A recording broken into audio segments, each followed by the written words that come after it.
Assalamualaikum warahmatullahi wabarakatuh.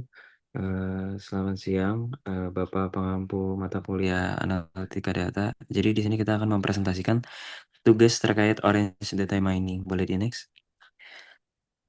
Selanjutnya di sini ada anggota kelompok kami. Yang pertama itu ada Ali Hidayat NIM belakang 044, kemudian ada saya Farhan Widiawan NIM belakang 046, kemudian ada Nabila Arifah Syofa NIM belakang 047, dan yang terakhir ada Fadia Distri Alifa dengan NIM belakang 058. Boleh di next?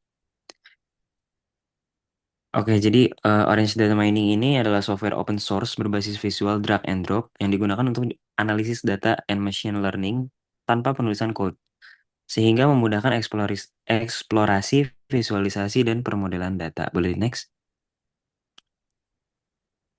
Kemudian di sini juga ada tujuan jangka pendek. Jadi penelitian ini itu mengetahui faktor yang mempengaruhi sales volume, membuktikan pengaruh posisi produk dan promosi, serta menentukan rentang harga dengan penjualan di atas median. Kemudian di sini juga ada variabel Y dan X-nya itu, variabel Y-nya itu sales volume, dan variabel X-nya promotion, production, possession, harga musim, dan variabel pendukung lainnya. Boleh next.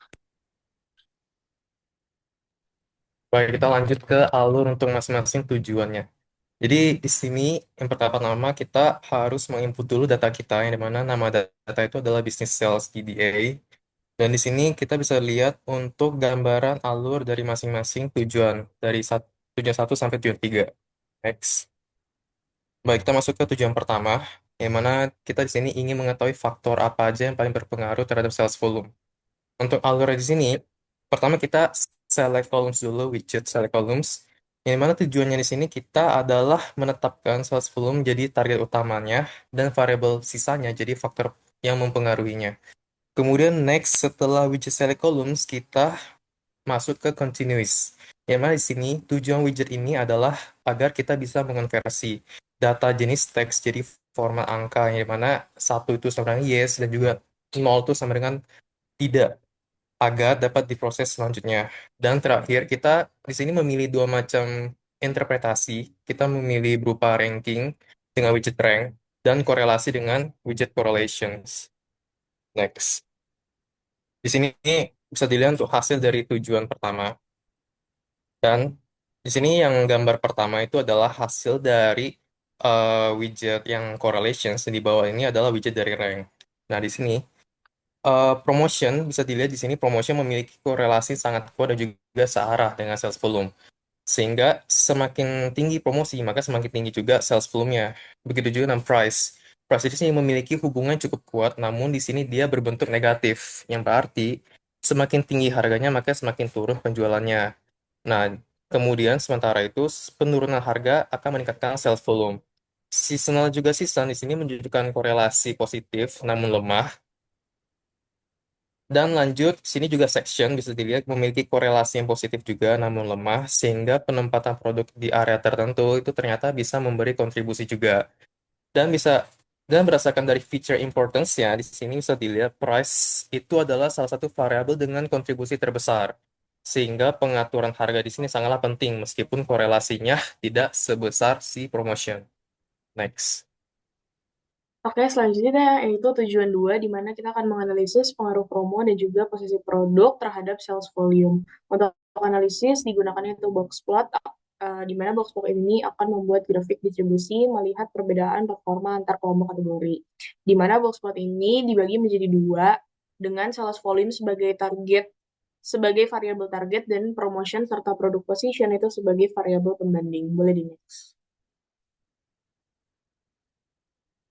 Oke, ini hasilnya untuk promo ya, dengan gambar di sebelah kiri, rata-rata sales volume tanpa promo sebesar 872,38, sedangkan dengan promo meningkat menjadi 1412,33. Untuk hasil uji T menunjukkan P sama dengan 0,00, sehingga perbedaan tersebut signifikan dan dapat disimpulkan bahwa promo meningkatkan penjualan secara nyata.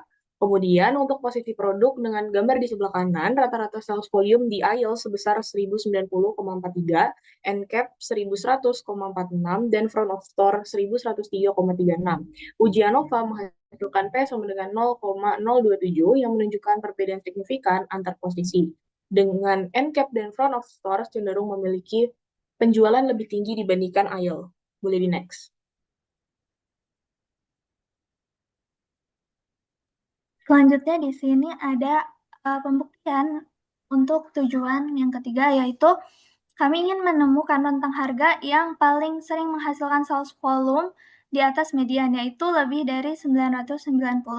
Nah, untuk langkah-langkahnya itu yang pertama kami melakukan select rows untuk menyaring eh, hanya pro- hanya produk dengan sales volume di atas angka tersebut.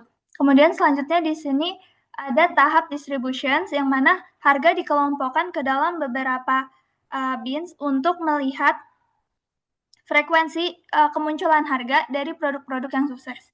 Dari sini kita bisa mengidentifikasikan harga yang paling potensial dalam mendorong penjualan yang tinggi. Selanjutnya, boleh di next. Selanjutnya di sini hasil dari pembuktian tujuan kami yang ketiga, yaitu ada rentang harga dan persentase dari masing-masing rentang harganya itu sendiri. Boleh di next. Nah, dari hasil pembuktian tujuan kami yang ketiga, ini ditunjukkan bahwa rentang harga dari 17,50 hingga 20 menjadi yang paling dominan dengan 1.003 produk atau sekitar 9,91%,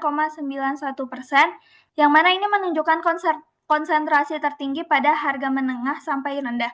Sebaliknya, harga yang di atas 117,50 itu memiliki persentase yang paling kecil, hanya 2 produk, sehingga produk dengan harga yang sangat tinggi itu relatif jarang.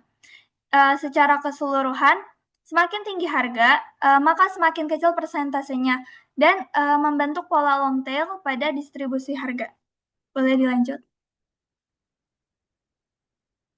Oke, selanjutnya dari beberapa paparan dari teman-teman saya itu menunjukkan beberapa kesimpulan di sini ada kesimpulan tujuan pertama, tujuan kedua, dan juga tujuan ketiga. Boleh di next? Mungkin sekian presentasi dari kelompok kami. Mohon maaf apabila ada kesalahan. Wassalamualaikum warahmatullahi wabarakatuh.